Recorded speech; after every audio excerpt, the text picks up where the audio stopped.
Maintenant au réseau ACP Forêt-Net qui a été présenté aux partenaires privés et publics au cours du 4e séminaire atelier organisé par l'IRET, l'Institut de recherche en écologie tropicale. Des travaux qui ont vu la participation des chargeurs de la sous-région affiliée à ce réseau. Marie-Josée Ndombi, reportage. La conservation des forêts du bassin du Congo, mise en exergue au cours de ce séminaire atelier, va permettre aux experts venus des pays de la sous-région de débattre des questions liées à la gestion durable de nos écosystèmes qui imposent aujourd'hui l'acquisition d'un certain nombre de connaissances. La formation des chercheurs, le suivi et l'évaluation de leurs activités constituent des éléments majeurs dans le processus de mise en œuvre concrète des projets de recherche. La formation organisée ici à Libreville permettra de renforcer les capacités des chercheurs dans la gestion des réseaux et le suivi et évaluation du projet. Elle améliorera aussi les aptitudes à répondre aux appels d'offres de financement de la recherche, notamment les appels d'offres émis par l'Union européenne. Une formation qui arrive à point nommé et qui répond à ces 3 objectifs du gouvernement. L'idée de ce séminaire atelier inspire à Monsieur le ministre 3 choses fondamentales. 3 choses qui sont inscrites dans le rapport général des États généraux de l'éducation, de la recherche et de l'adéquation formation-emploi du 17 mai 2010. La première chose, c'est le renforcement des capacités. On le sait, ce type de rencontre scientifique modélise, remodélise et renforce les compétences des chercheurs.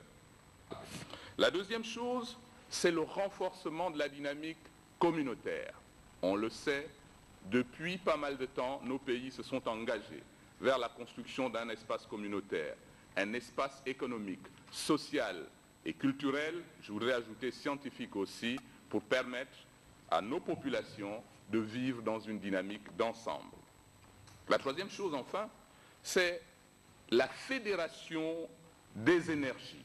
Cette fédération des énergies entraîne nécessairement la construction d'une dynamique synergétique.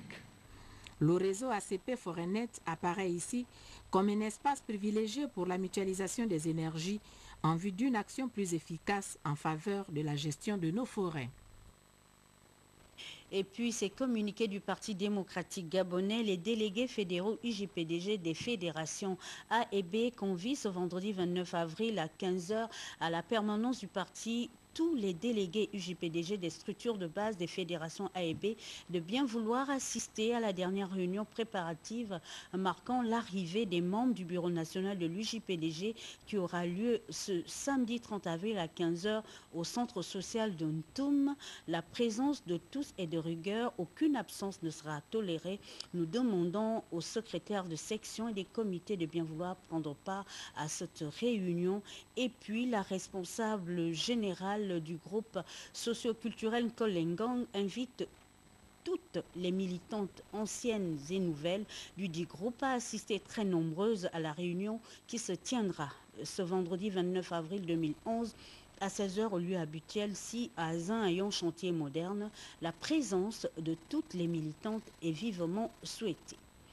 Sur le front social, nous parlons de ces nouveaux marchés construits par la mairie de Libreville qui connaissent d'énormes problèmes de fonctionnement, des marchés inoccupés jusqu'à présent. Pourquoi? Des précisions dans ce reportage de Janice Undongema. Loin des commerçantes l'intention de braver l'autorité municipale, elle ne demande qu'une chose. Il ne suffit pas de dire qu'il y a un marché. Ça ne suffit pas. Où sont les clients? Nous avons déjà perdu nos capitaux. Vous voyez la banane, on ne peut plus la consommer telle qu'elle se présente ainsi. C'est inadmissible.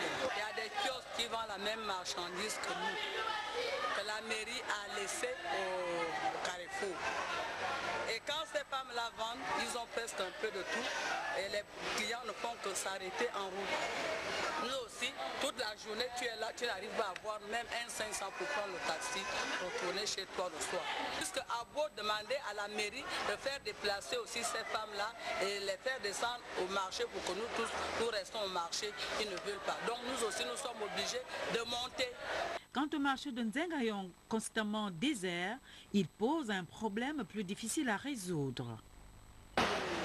J'étais parti, j'ai acheté la banane, les carreaux. Tu vas faire toute une journée, tu vends que 2000 francs. 1000 francs. Les femmes qui vendent les choses qui périssent comme la tomate, machin, te disent que la caisse de tomate, ça pourrit, tu ne fais que jeter. Tu ne vends rien. La semaine dernière, nous sommes partis, les agents de la mairie sont venus nous dire d'aller rencontrer le maire parce qu'il a visité les marchés et le tout. Quand le maire est arrivé, le maire n'a même pas fait 3 minutes. Quand il descend comme ça, il était fâché, on ne sait même pas pourquoi le maire était fâché. Il n'a pas voulu écouter même nos doléances. La situation qui prévaut actuellement dans ces lieux de commerce voudrait que la mairie de Libreville prête une oreille assez attentive à la requête des commerçantes. Merci Janice pour toutes ces précisions sur un tout autre plan suite au massacre d'éléphants dans la réserve de Wangé. Face à l'extrême gravité de cet acte, nous recevons sur ce plateau le directeur général des eaux et forêts, Monsieur Le Paul Kumbazaou. Bonsoir. Bonsoir Madame Amélie. Vous êtes là ce soir pour une importante communication. Nous vous écoutons. Tout à fait. Le 10 avril 2011, des gardes forestiers ont découvert avec stupeur 30 dépouilles d'éléphants à l'intérieur de la réserve de Wongaongue, abattus manifestement par des armes de guerre et décapités à la tronçonneuse en vue de l'extraction des ivoires. Les premiers éléments de l'enquête, dirigés par les services compétents, révèlent que ces massacres d'espèces protégées d'une barbarie sans précédent sont l'œuvre de malfaiteurs identifiés émanant de certains pays de la sous-région, disposant de moyens illicites et bénéficiant des complicités à différents niveaux.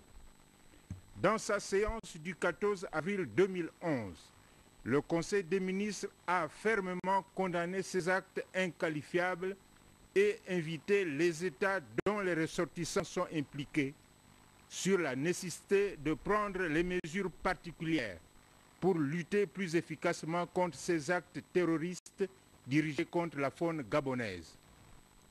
Face à l'extrême gravité de ces actes délibérés et devant l'ampleur des atteintes contre les espèces de faune ou de flore menacées d'extinction, le ministère des Eaux et Forêts, au nom du gouvernement, condamne avec la plus grande énergie ces pratiques sauvages.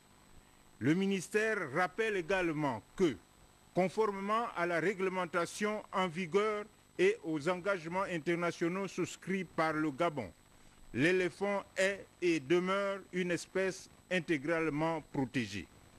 Par conséquent, sa chasse, sa capture, son abattage et la commercialisation de l'ivoire sont strictement interdits.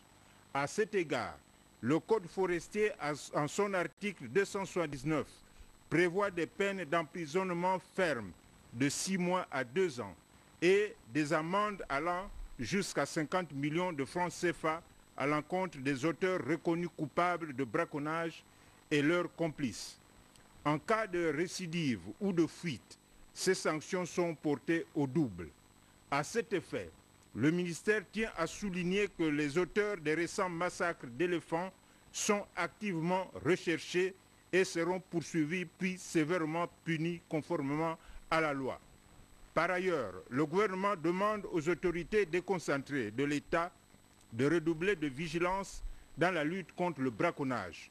Le ministère des Eaux et Forêts lance enfin un appel à la vigilance et au civisme en direction des populations habitant les zones rurales et sollicite leur pleine coopération avec les services compétents en vue de faire échec à ceux qui écument le patrimoine environnemental national et veulent saboter la politique du chef de l'État qui prône un Gabon vert. Le ministère attire l'attention de tous sur les dangers de la collaboration ou de l'indifférence à l'égard des auteurs d'actes aussi barbares que répréhensibles. Merci, Monsieur le Directeur Général. Une petite question. Vous l'avez dit, les malfaiteurs sont identifiés, mais à ce jour, où en est l'enquête? À ce stade de l'enquête menée par les services de la Direction générale de la contre-gérance et ceux des eaux et forêts, la piste mène vers des personnes de sujets gabonais qui ont été appréhendés avec des ivoires qui proviendraient d'éléphants abattus vers la zone de Wongaoungé. Donc l'enquête suit son cours et la procédure de déferment de ces sujets est en cours. Revenez nous voir pour la suite de cette enquête. Merci. Merci, monsieur le directeur général.